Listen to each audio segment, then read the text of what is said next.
Merhaba arkadaşlar, Ören Hanım YouTube kanalıma hoş geldiniz. Bugün size papatya hırka modelinin yapımını anlatacağım.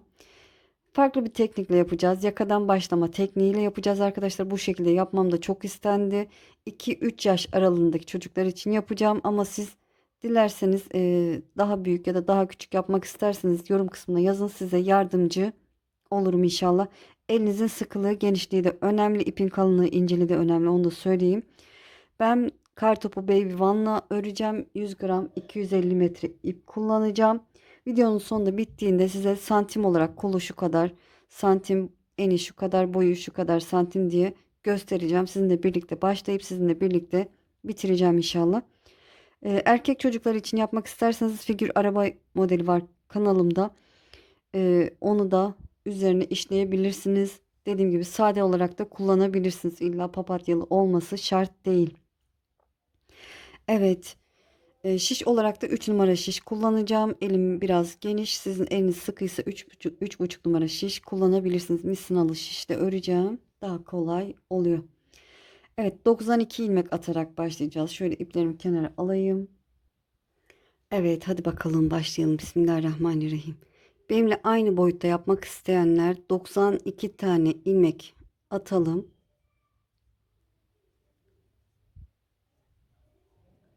Sonrasını göstereceğim.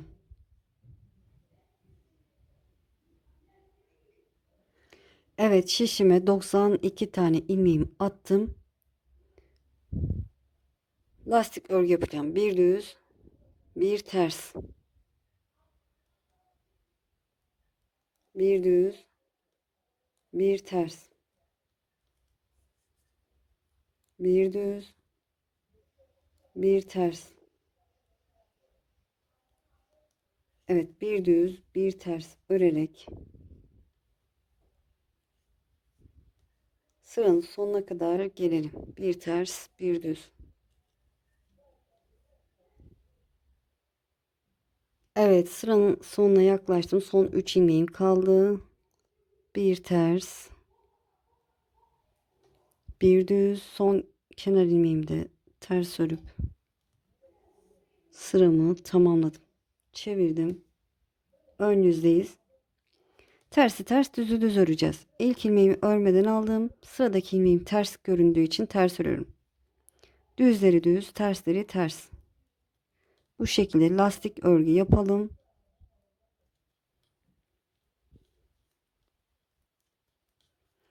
Ben tamamladıktan sonra size kaç sıra ördüğümü göstereceğim. Beraber sayacağız. Evet, bir ters, bir düz. Bir ters, bir düz. Bu şekilde lastik örgümüzü yapalım. Evet, lastik örgümü tamamladım. Yeterli diye düşünüyorum. 9 sıra ördüm. 9 sıra ördüğümü nasıl anlayacağım? Şöyle örgümü esnetiyorum. Aradaki ters sıralarını sayıyorum arkadaşlar. Bu başlangıç çizgisi. Burayı saymıyorum. Bu aradaki tersleri beraber sayalım bakın. 1, 2, 3, 4, 5, 6, 7, 8 ve son sıram 9. Yeterli. Şimdi artırma yerlerini ayarlayacağız. Önler için 17 ilmek ayıracağım. Baştaki 7 ilmek kenar bantı olacak. Yani kenar lastiği olacak. Bu bir. Sıradaki ilmeğimi ters örüyorum. Sıradakini düz. Tersi ters, düzü düz örüyorum. 3 oldu. 4, 5, 6 ve 7. 7 ilmekten sonra 10 ilmek düz örüyorum. Ön yüzdeyiz. O yüzden 1, 2, 3, 4, 5, 6, 7, 8,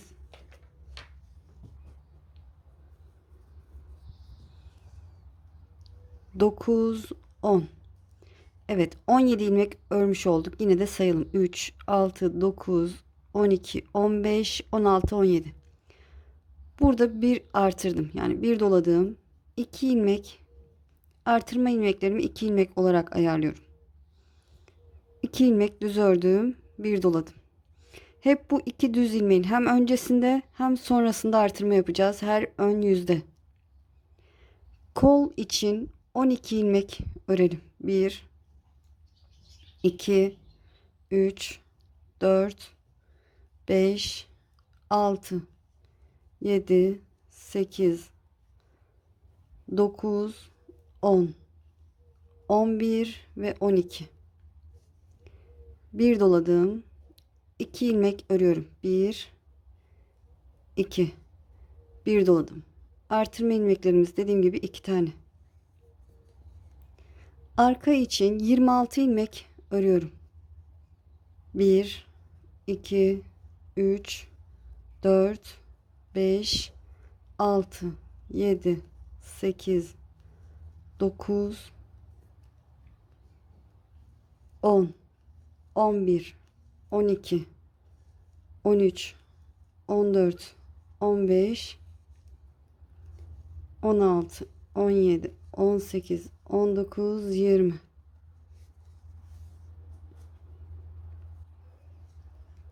21, 22, 23, 24, 25 ve 26. 26 ilmekten sonra bir doladım. 2 tane düz örüyorum. 1, 2. Bir doladım. 12 ilmek düz kol için. 1, 2, 3, 4, 5, 6, 7, 8, 9, 10, 11 ve 12. 12 ilmekten sonra bir doladım. 2 düz örüyorum. 1, 2. Bir doladım. 10 ilmek düz örüyoruz ön için. 2, 3, 4, 5, 6, 7, 8, 9, 10. Evet, son 7 ilmeğim kaldı. Bunları da kenar bantı yapacağım. O yüzden tersi ters, düzü düz örüyorum. Sıradaki ilmeğim ters. Sıradaki düz, bir ters, bir düz örerek, tersi ters, düzü düz örerek sıramızı tamamlayalım. Son kenar ilmeğimi de düz ördüm. Çevirdim. Arka yüzdeyim. Başlangıç ipim sağdaysa arka taraftayız. Sol taraftaysa ön yüzdeyiz. İlk ilmeğimi örmeden aldım. Kenar lastiğini tersi ters düz düz örüyorum. Sıradaki ilmeğimi ters ördüm. Sıradaki düz, ters, düz, ters, düz. 7 ilmek lastik örgü yaptıktan sonra ters örerek ilerliyorum. Arka yüzdeyiz. Ortadaki ilmeklerimizi ters öreceğiz. Artırdığımız ilmekler de ters olarak örülecek. Evet. Baştaki 7 ilmek lastik, sondaki 7 ilmek lastik, ortadaki dediğim gibi ilmeklerim ters olacak. Artırdığım ilmeği de ters ördüm ve ters örerek ilerliyorum. Evet, son 7 ilmek kalana kadar ters örerek ilerleyelim. Evet, son 7 ilmek kalana kadar ters ördüm. Sıradaki ilmeğimde gördüğünüz gibi ters, onu ters örüyorum. Düz, ters, tersi ters, düzü düz örerek sıramı tamamlıyorum. Son kenar ilmeğimi de düz ördüm. Çevirdim. Ön yüzdeyim. Bu sırada düğme iliği yapalım. Şöyle ilk ilmeğimi örmeden aldım. Sıradaki ilmeğimi ters örüyorum. Sıradaki ilmeğim düz olduğu için düz ördüm. Burada düğme iliği için bir tane artırma yaptım.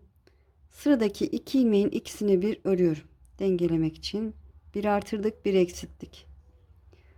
Sonra 7'yi tamamlıyorum. Bir ters, 3, 6, bir düz. Sonra düz örerek ilerliyorum. Bir alttaki artırdığım ilmeği görene kadar düz örüyorum.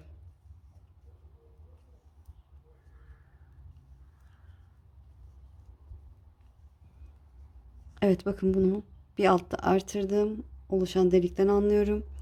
Onu düz örüyorum. Bir doladım. Burada 2 ilmeği görünce öncesinde bir doluyoruz. O 2 ilmeğimizi örüyoruz.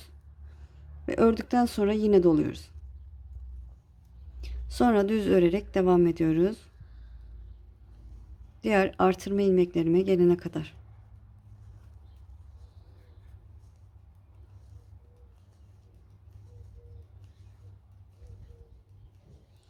Evet, şöyle bakın gördüm. Artırdığım ilmeği görünce onu da örüyorum. Bir alttaki artırdığım ilmeği ördüm. Bir doladım. O iki düz ilmeğimi örüyorum. Bir doluyorum ve düz örerek ilerliyorum. Evet, diğer artırma ilmeklerimize kadar ilerleyelim. Evet, diğer artırdığım ilmeği görene kadar ördüm. Onu da örüyorum düz olarak. Ortada iki ilmeğimiz var. Öncesinde bir doladım. O iki ilmeğimi ördüm. Ördükten sonra yine bir doladım ve düz örerek ilerliyorum.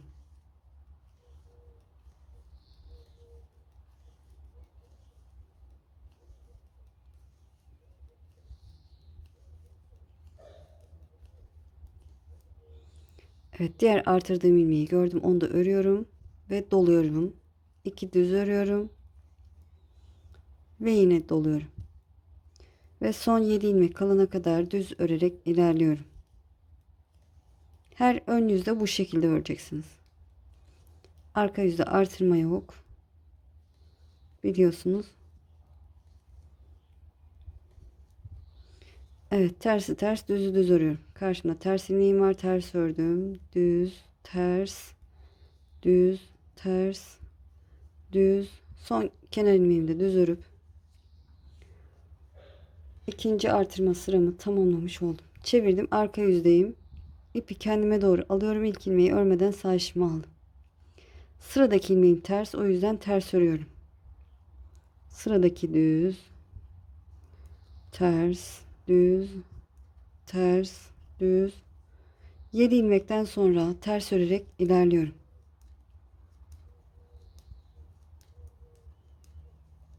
Evet, son 7 ilmek kalana kadar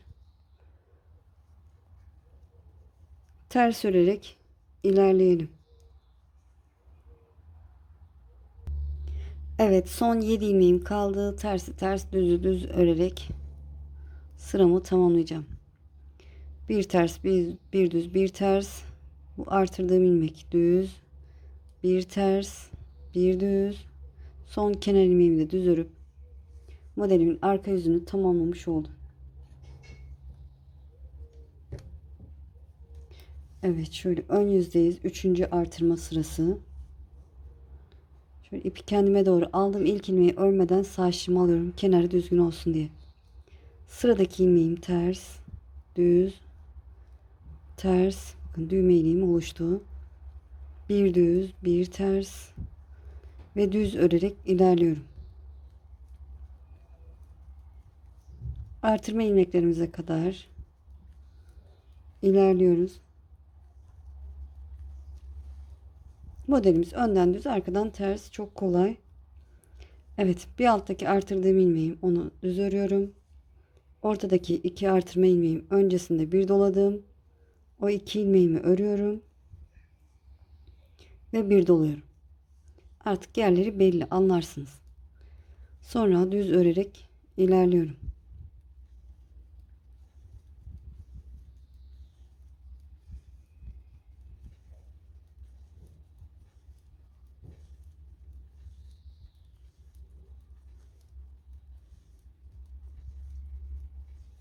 Saymaya gerek yok çünkü yerleri belli arkadaşlar.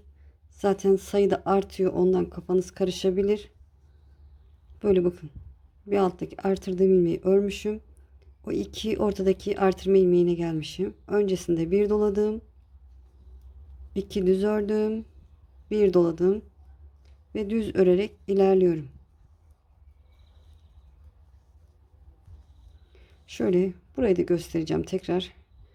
Sıradaki artırma ilmeğimize, yani buraya kadar gelelim. Evet, şöyle göstereyim bakın. Sıradaki artırma ilmeğimi ördüm. Yani bir alttaki artırdığım ilmeğimi ördüm. İki artırma ilmeğimin öncesindeyim. Bir doladım. İki düz ördüm. Bir doladım ve düz örerek ilerliyorum.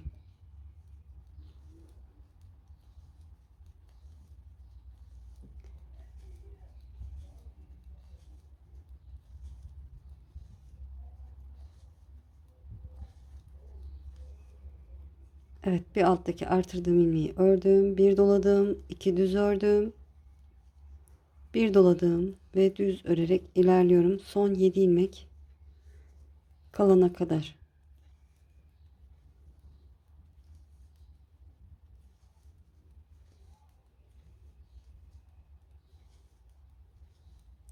Son 7 ilmeğim kaldı. Tersi ters, düzü düz örerek sırayı tamamlıyorum.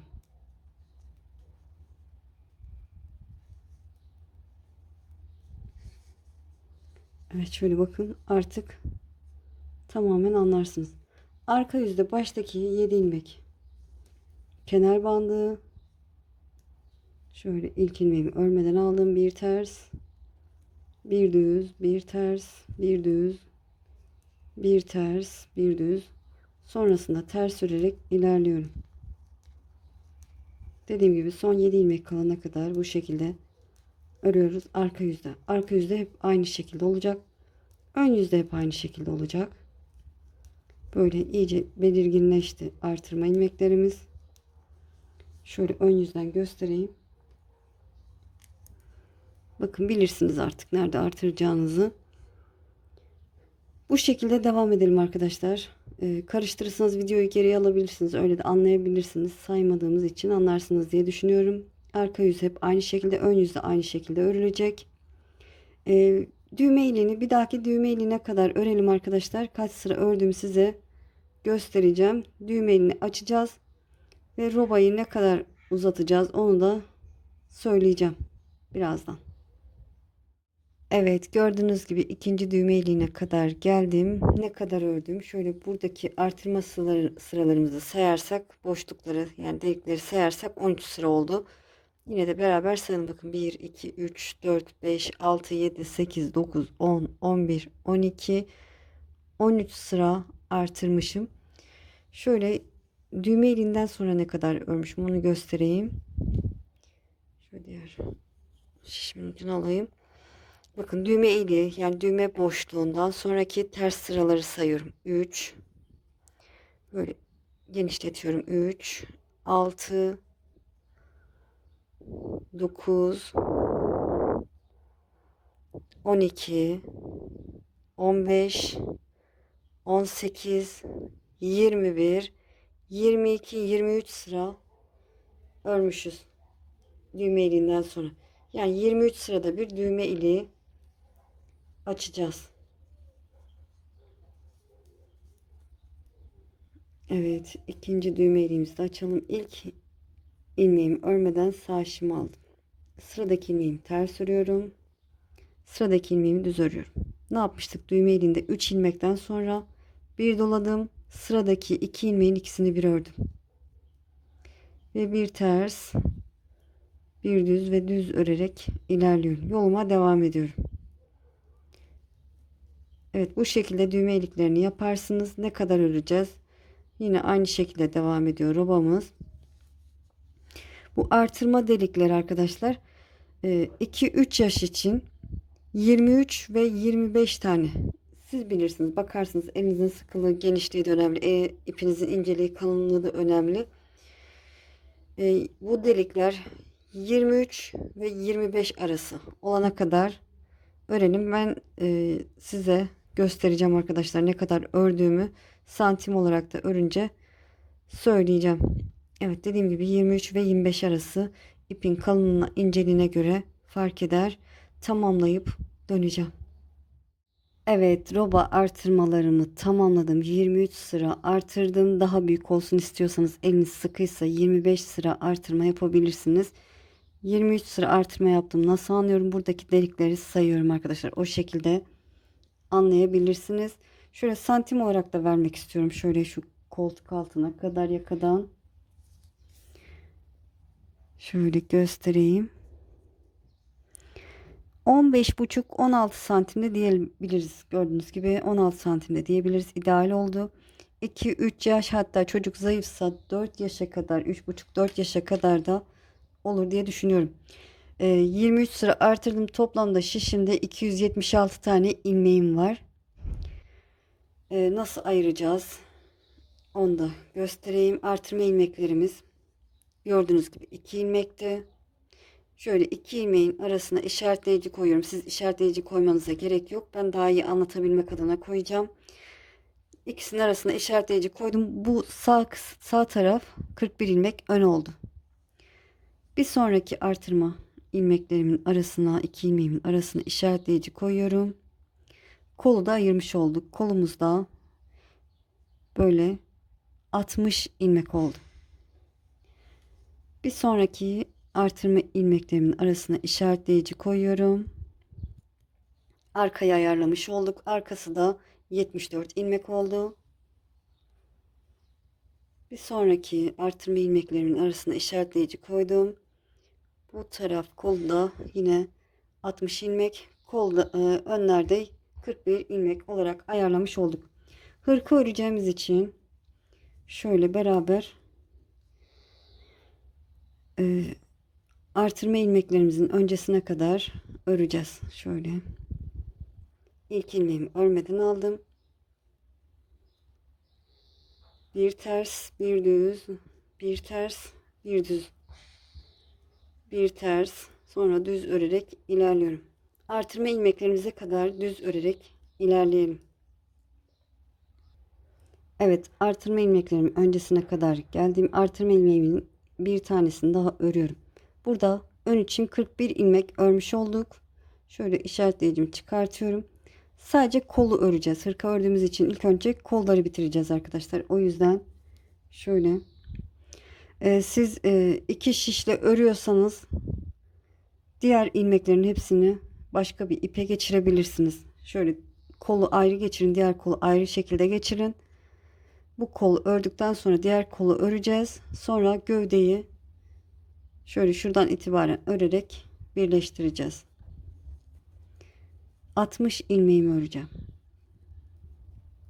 Şöyle artık artırma yapmıyorum. Düz örerek ilerliyorum. Benimle aynı sayıda yaptıysanız 60 ilmeğimizi örelim.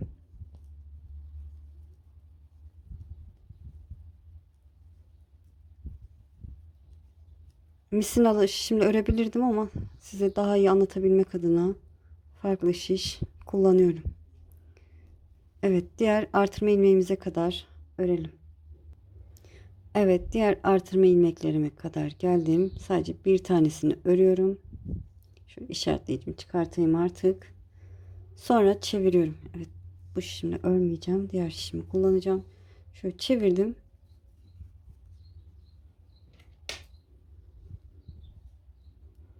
İlk ilmeğimi şöyle örmeden sağ şişimi aldım ve ters örerek ilerliyorum.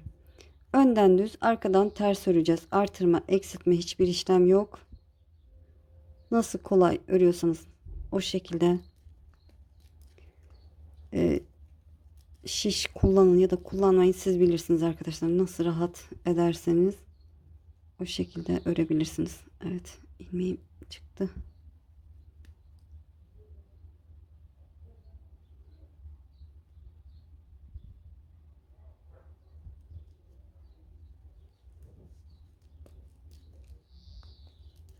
Böyle arkadan ters, ön yüzden düz öreceğiz. Ne kadar öreceğiz? Şöyle bitimine santim olarak vereceğim arkadaşlar. Bitimine 3 parmak kalana kadar öreceğiz. 3 parmak kaldıktan sonra biraz eksiltme yapacağız. Eksiltmeleri göstereceğim size. Başta ve sonda eksiltme yapacağız.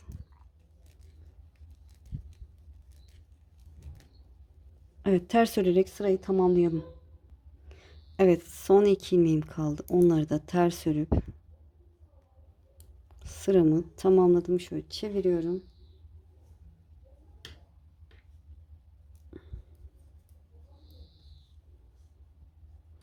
Ön taraftayım. İlk ilmeğimi örmeden aldım ve düz örerek ilerliyorum. Önden düz, arkadan ters. Şöyle çocuğun koluna ölçebilirsiniz. Bitimine 3 parmak kalana kadar örelim.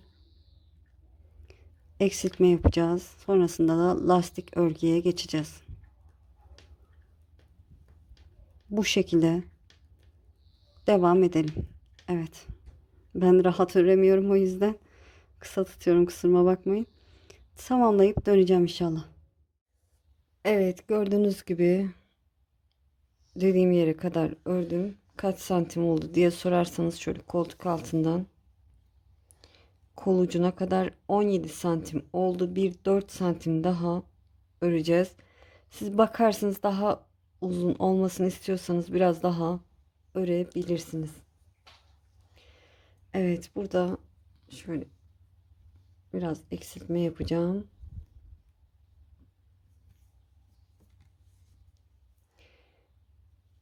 Girişte hemen ilk iki ilmeğin ikisini bir örüyorum. Burada bir eksiltme yapmış oluyoruz. İkisini bir ördüm. Sonra örgüme devam ediyorum. Başta ve sonda yapacağım.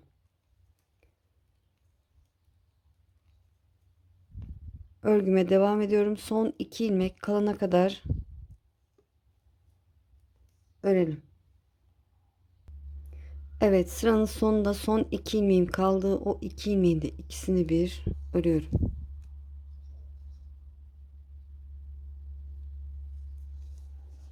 Çevirdim. Arka yüzde hiçbir işlem yok. İlk ilmeğimi örmeden alıyorum ve ters örerek ilerliyorum. Sıramızı tamamlayalım. Evet, sırayı tamamladım. Şöyle çevirdim.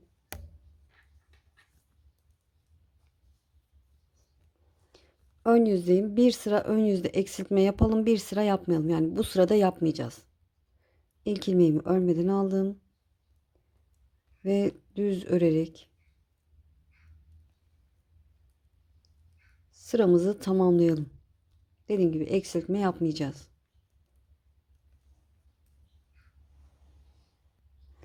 Evet, sırayı tamamladım. Çevirdim. Arka yüzden de bütün ilmeklerimizi örelim.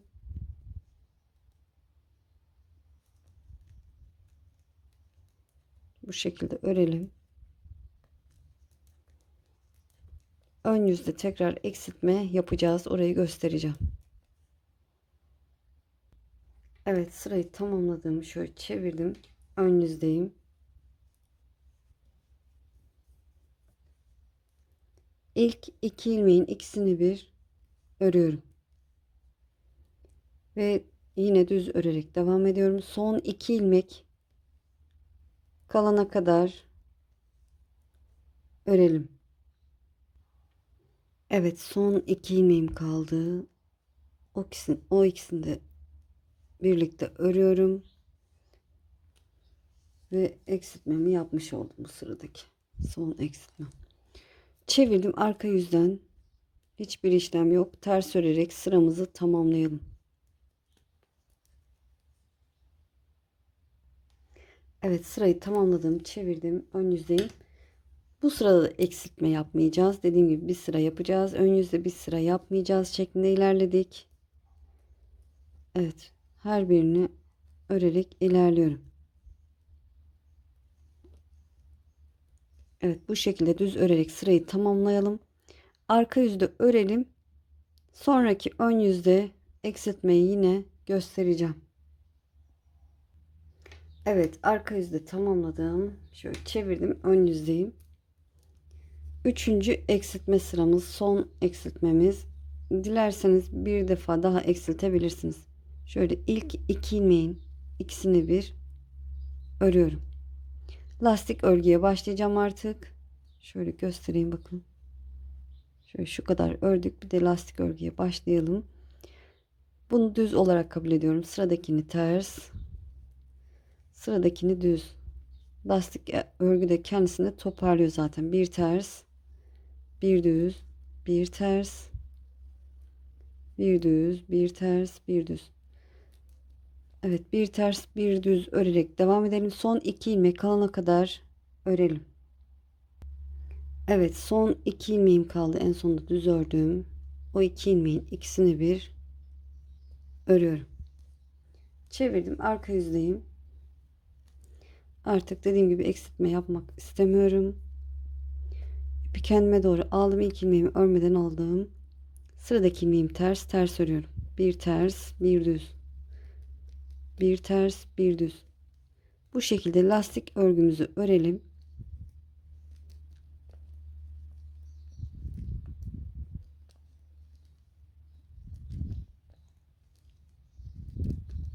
Evet, yeterli uzunluğa gelince beraber kesimini yapacağız. Tamamlayıp döneceğim. Evet, lastik örgümü tamamladım. Kaç sıra ördüm? Beraber sayalım. Şöyle aradaki ters sıralarını sayıyorum yine. 1, 2, 3, 4, 5, 6, 7, 8, 9, 10 sıra örmüşüm. Yeterli diye düşünüyorum. Artık keselim. Şöyle ilk ilmeğimi aldım. Yönünü çevirdim. Onu sol şişime aktardım. İkisini bir örüyorum. İlmeğimi sol şişime aktarıyorum. İkisini bir örüyorum. Ne sıkı ne geniş, nasıl ördüysek o şekilde keselim. İlmeğimizi sol şişimize aktaralım. İkisini bir örelim.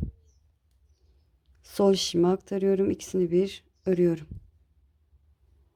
Bu şekilde bütün ilmeklerimizi keselim. Sonrasını göstereceğim. Dikimini de tığla yapacağız. Evet, kesimini tamamladım. Elime tığımı aldım. Şöyle ters kısmı dışa gelecek şekilde ikiye katlayalım. Tığlayarak dikelim arkadaşlar. Ki ipimiz tekrardan koltuk altına gelsin ve yolumuza devam edelim. Evet, şöyle bakın, bu taraf köşeye batıyorum. Karşıya da batıyorum. İlmeği aldım. Şöyle şu şekilde bakın. Şöyle batayım. İkisinden geçiriyorum. Şöyle bir zincir çektim. Böyle uç kısımlara iki parçaya birden batıyorum.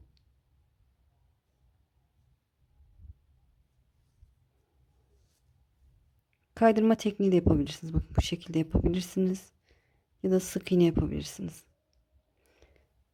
Ben sık iğne yapacağım. Kaydırma tekniği de sıkı olabilir, o yüzden. Şöyle bakın. Bu şekilde ikisine bir batarak sık iğne yapıyorum. İki parçayı birlikte batarak sık iğne yapıyorum.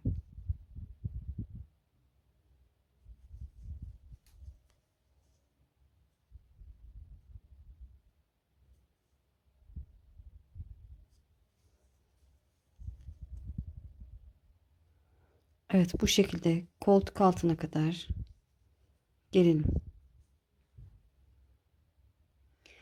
Evet, şöyle bakın, hem sık iğne yaptık hem de dikimini gerçekleştirmiş olduk. Buraya kadar geldik. Burada şöyle batınca burada delik oluşmasın diye bakın buradan şuraya batıyorum. Hatta şuraya batalım bakın. Buradaki ters ilmeğe, karşı taraftan da şöyle şuraya, şuradaki ters ilmeğe batarak şöyle, hatta şuna batayım. İkisine bir batarak sık iğne yapıyorum. İlmeğimi genişlettim. Şöyle iyice genişlettim.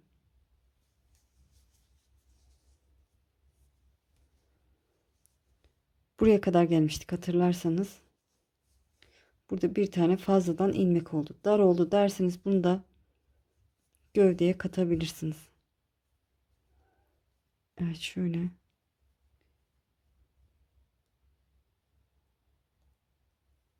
Hatta şöyle alıyorum bakın. Sıradaki ilmeğimi örüyorum. Bu aldığım ilmeği genişletip bu şişimin önüne bırakıyorum. Hatta delik oluştu arkadaşlar. Şöyle ne yapalım? Şöyle. Hatta kalsın arkadaşlar, bu şekilde kalsın. Böyle düz örerek ilerleyelim. Evet, bir tane artırmış olduk. Sorun olmaz gövdede. Evet, böyle düz örerek ilerleyelim. Ne yapacağız? Diğer kola kadar geleceğiz. Evet, gayet güzel oldu. Siz ayarlarsınız. Delik oluştuysa farklı yere batabilirsiniz sık iğne tekniğiyle. Evet, şimdi arkayı örüyorum. Arkayı örüp diğer kola kadar geleceğim. Şöyle bunu göstereyim size nasıl yaptık. Sonucunu. Şöyle oldu bakın. Bu şekilde oldu. Gayet güzel duruyor kolumuz. Evet. Dediğim gibi şöyle buradaki artırma ilmeklerimizin ortasına kadar gelelim. Diğer kolu devam ettireceğiz. Evet. 2 tane olan artırma ilmeklerimize kadar geldim. İlkini örüyorum. Sonra şöyle şimdi genişletip başka bir şiş alacağım.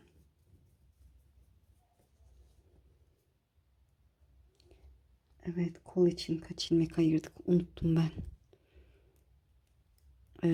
60 ilmekti sanırım. Zaten yeri belli. Buradaki artırma ilmeğimizin ilkine kadar gelelim. Evet, yine 2 tane olan artırma ilmeğime kadar geldim. Bir tanesini örüyorum. Bunu diğerlerini ön olarak ayarlamış olduk. Şöyle çeviriyorum. Çevirdim. İlk ilmeğimi örmeden alıyorum. Ters örerek ilerliyorum.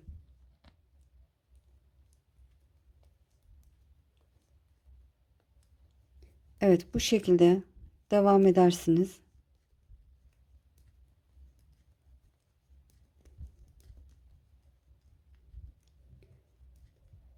Diğer kol için dediğim gibi 3 parmak kalana kadar öreceğiz. Sonra eksiltme yapacağız. Diğerini nasıl ördüysek aynı şekilde öreceğiz arkadaşlar.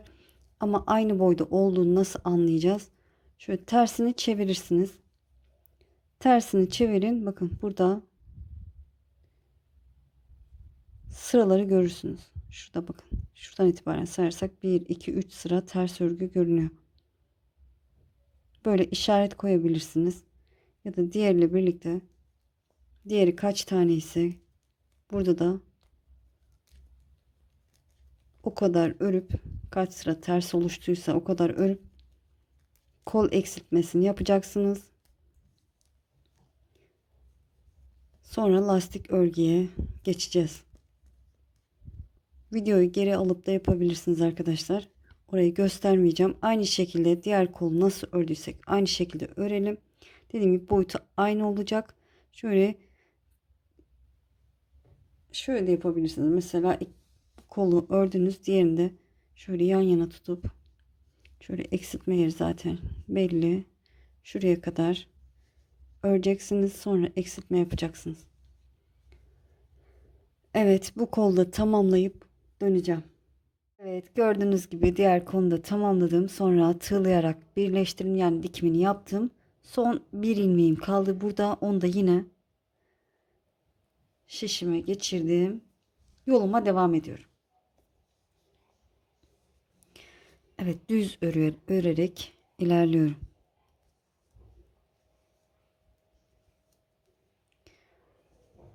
Sıramızı tamamlayalım. Evet, sırayı tamamladım, çevirdim, arka yüzdeyim. Artık yolumuza devam ediyoruz. Gövdeyi örüyoruz. Şöyle göstereyim size de. Bakın, kollarımız hazır. Gövdeye artırma, eksiltme hiçbir işlem yapmadan önden düz, arka taraftan da ters öreceğiz. Lastik kısmında bir düz bir ters olacak. Düğme iliklerinde biliyorsunuz 23 sırada bir yapmıştık, hatırlarsınız, galiba öyleydi. Tam emin şimdi hatırlayamadım tam sayısını. Bir ters, arka yüzdeyiz. Bir düz, bir ters, bir düz, bir ters, bir düz örüyorum. Sonra ters örerek ilerliyorum.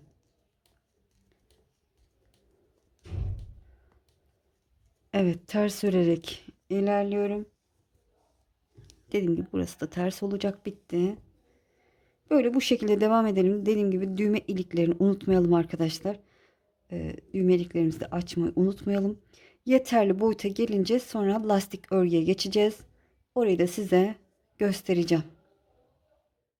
Evet, gövdesinde yeterli boyuta kadar ördüm. Şöyle santim olarak göstereyim. Daha lastik kısmını yapmadım. Şöyle kol altından itibaren etek ucu şöyle 22,5 santim olmuş arkadaşlar. 22,5 santim diyebiliriz. Beraber lastik örgüye başlayacağız. Düğme iliği kaç tane oldu? 6. En son 6.'yı yaptım. Ve arka yüzden ördüm, döndüm. Evet, 6 tane düğme iliği açtım dediğim gibi. Şimdi alt lastik örgüye başlayalım. Alt kısmı.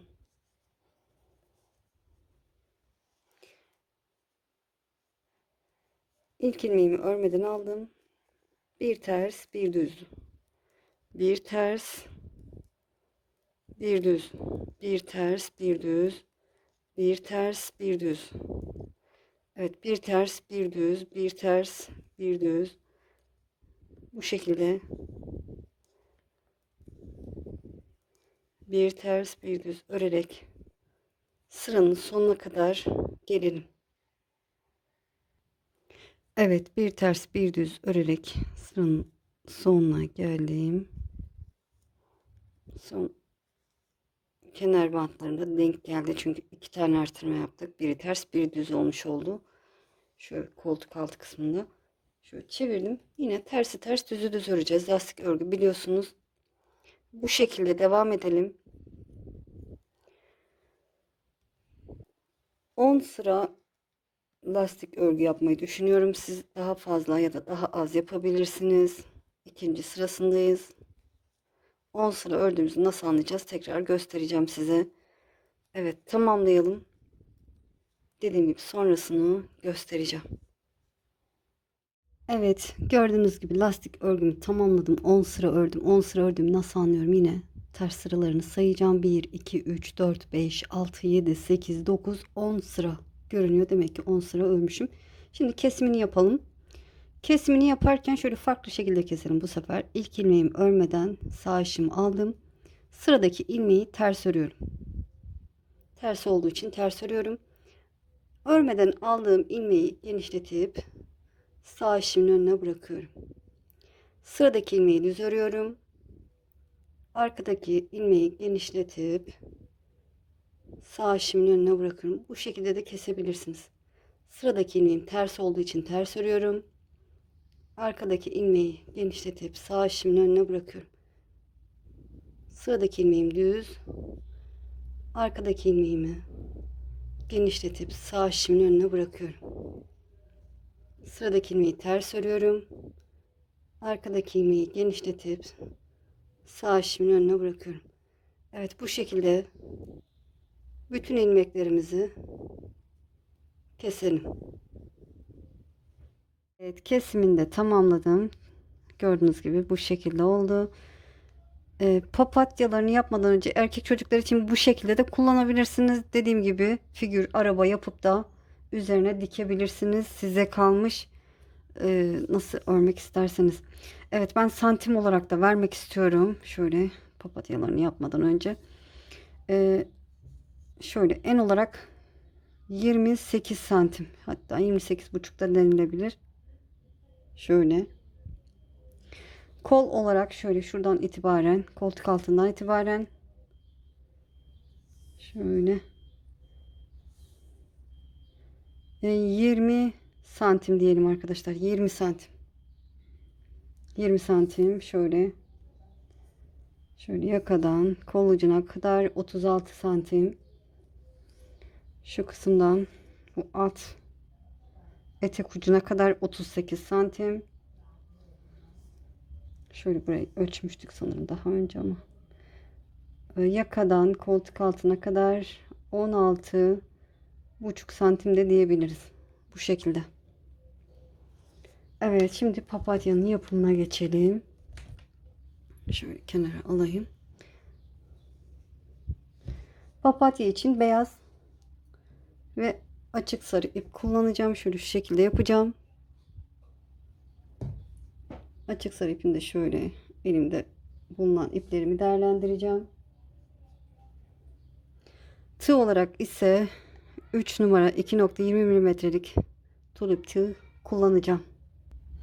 Evet, hadi bakalım papatyanın yapımına geçelim. Şöyle kenarda dursun. Diğer ördüklerini de karşıma dizdim. En az 10 tane, daha fazla da örebilirsiniz. 14 tane de örebilirsiniz. Size kalmış. Şöyle 5 tane zincir çekelim. Beyaz ipimle, örgü ipimle. 2 ince ip kullanırsanız daha güzel durur. 3, 4, 5 zincir çektim. İlk yaptığım zincire bu şekilde başına dolamadan batıyorum. 1, 2, 3. Kanalımda yapımı var arkadaşlar. Dilerseniz videosunu da atabilirim ayrıyeten. Tığıma doladım. Hemen bu oluşan yuvanın içine bir dolayıp 2 defa da çektiğim trabzan yapıyorum. Bir zincir, tığıma doladım. Bu yuvanın içine bir dolayıp 2 defa da çektiğim trabzan. Bir zincir, bir trabzan şeklinde ilerliyoruz. Baştaki zincirle birlikte toplamda 12 tane trabzan yapalım. Arada bir zincir. Evet, tamamlayıp döneceğim. Evet, baştaki zincirle birlikte toplamda 12 tane trabzanım oldu. Şimdi ilk yaptığım zincirin şöyle köşesine başına dolamadan batıyorum. 4 zincir çekiyorum. 1, 2, 3, 4. Tığıma doladım. Hemen bu yuvaya, boşluğa, zincir ve trabzan arasındaki boşluğa girerek fıstık yapacağım. 1, 2, tığıma 5 defa sardığım fıstık yapıyorum. 3, 4, 5. Tutuyorum, diğer yuvaya giriyorum. Ona da 5 defa sardığım fıstık yapacağım. 1, 2, 3, 4, 5. Ve bu şekilde kapatıyorum. Şöyle arkadan ittirerek kapattım. 4 zincir çekiyorum. 1, 2, 3, 4. Şöyle hemen dibine, yani son battığım yuvaya şöyle arkadan yukarıya doğru giriyorum. Sık iğne yapıyorum ki puf dursun. 4 zincir çekiyorum. 1, 2, 3, 4. Her iki yuvaya bir yaprak yapıyoruz. Tığımı doladım. Hemen ilk yuvaya giriyorum. Fıstık yapıyorum. 1, tığıma 5 defa sardım. Fıstık. 2, 3, 4, 5. Şöyle boyutu da parmağımdan gördüğünüz gibi birazcık fazla. Tutuyorum. Sıradaki yuvaya giriyorum. 5 defa sardım. Fıstık yapıyorum. 1, 2, 3, 4, 5. Bu şekilde ikisini bir kapatıyorum. 4 zincir, dibine alttan yukarı doğru başına dolamadan batıyorum. 4 zincir. İkinci yaprağımızı da yaptık. Üçüncü yaprağımıza geçtik. Tekrar göstereceğim. Tığıma doladım. Hemen sıradaki yuvaya tığıma 5 defa sardım. Fıstık yapıyorum. 1, 2, 3, 4, 5. Tutuyorum. Sıradaki yuvaya geçiyorum. 1, 2, 3, 4, 5. İkisini bir kapatıyorum. 4 zincir, dibine bu şekilde başına dolamadan batıyorum. Ve 4 zincir. Her iki yuvaya bir yaprak yapıyoruz. Bu şekilde 3 yaprağımızı yaptık. 3 tanesi kaldı. Onları da tamamlayalım. Evet, 6. yaprağımı da yaptım. En son 4 zincir çektim. Şöyle dibine başına dolamadan batıyorum. Bir zincir çektim. Arkadan herhangi bir yere başına dolamadan batalım. Ve bir zincir çekiyorum, ipimi kesiyorum. Evet, bu şekilde 10 tane çiçek yaparsanız tam denk düşüyor. Sayıları daha fazla da arkaya da çiçek döşeyebilirsiniz, size kalmış. Evet, şimdi tomurcuğunu yapacağım. Sarı ipimi alıyorum. Şöyle bakın, bu kadar ip bırakıyorum bağlamak için ve buradan zincir çekerek başlıyorum. 1, 2, 3 zincir çektim. İlmeğimi genişlettim. Şu şekilde tutuyorum parmağımla. Ortadaki zincire batarak fıstık yapacağım. Giriyorum, ilmeği aldım, doladım. 2 oldu. Girdim, ilmek aldım, doladım. 3, 4, 5, 6, 7 ve 8 defa sardığım fıstık yapıyorum. Bu şekilde kapatıyorum. 1, 2 zincir çektim. İpimi biraz uzun bırakıp kesiyorum. Tomurcukları da bu şekilde yapabilirsiniz. Evet, şöyle 2 trabzan arasına girip tığımı yukarı doğru çıkartıp ipin bu bir ucunu alıyorum, aşağıya çekiyorum. Tam karşısına, şöyle karşısından da 2 trabzan arasından diğer ucu aşağıya çekiyorum. Şöyle biraz çektirip düğüm atacağım. Dikebilirsiniz. Bu şekilde de yapabilirsiniz. Şöyle iyice sıkılayalım, bağlayalım iki ipi birbirine. 3 tane düğüm attım. Yeterli diye düşünüyorum. Fazlasını kesiyorum. Evet. Ceketimize dikimini göstereyim. Şöyle kenara alayım. Evet, bakın ben diğer çiçeklerimi diktim. Bir tanesini de sizinle birlikte dikeceğim. Şöyle kola 2 tane diktim. Ön kısımları da 3'er tane, 3 sağa 3 sola diktim. Şöyle kol ucuna bir tanesini sizinle birlikte dikeyim. Evet, şöyle aynı yerde olsun. Şöyle şu şekilde yerleştiriyorum. İpimi de böyle katlarına ayırdım arkadaşlar. Tek katına dikeceğim. 3 katlı bir katını aldım ve o şekilde dikeceğim. Şöyle şu şekilde tutuyorum.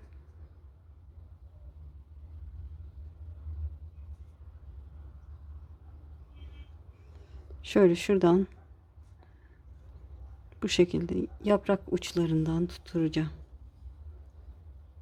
Böyle biraz ileriden geliyorum. Şu araya giriyorum.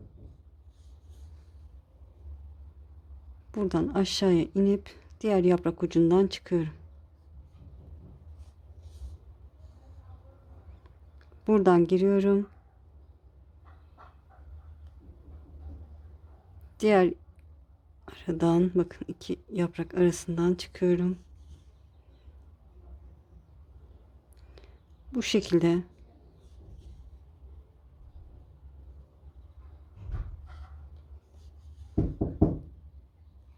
çiçeklerimizi dikelim arkadaşlar. Evet, böyle dikelim. Yaprak uçlarının aralarını iyice sabitleyelim. İç kısımdan düğümümüzü atalım. Sonra şöyle bakın. Birini buraya diktik. Diğerini buraya. Şöyle şekil olarak göstereyim bakın. Bir tanesini buraya. Aynı hizada aşağıya. Bunu da biraz sağa doğru. Bunu da sola doğru. Böyle dikersiniz. Ben de dikip döneceğim. Evet. Gördüğünüz gibi papatyamı, son papatyamı da diktim. Çok tatlı, çok şirin oldu. Böyle boyutu da çok hoş, çok güzel oldu. Daha kısa yapmak isteyenleri söylemedim ama kısa yapabilirler. Onlara kalmış. Crop hırka benzer olsun diye. Böyle. Eminim sizinkiler de en az bu kadar güzel oldu. İnşallah anlatımdan memnun kaldınız. Beni izleyerek yaptığınız için çok çok teşekkür ederim. Kanalıma abone değilseniz abone olursanız sevinirim. Abonelik ücretsiz. Videolarımı beğenip paylaşırsanız, yorum yaparsanız bana destek olmuş olursunuz. Eğer ki şimdi değil de ileride örmek isterseniz de kaydet butonuna basın. Daha sonra kaydettiğiniz videolar arasında bulabilirsiniz. İpim ne kadar arttı onu da göstermek istiyorum arkadaşlar. 2 yumaktan sadece bu kadar arttı. Böyle. Evet, tam yetti diyorum. Evet. Böyle. Başka da söyleyecek bir şeyim yok. Sevdikleriniz sağlıcakla güzel günlerde kullansın inşallah. Bunu da kim kullanacaksa sağlıcakla güzel günlerde kullansın. Sizi çok seviyorum. Kendinize iyi bakın. Allah'a emanet olun. Hoşça kalın.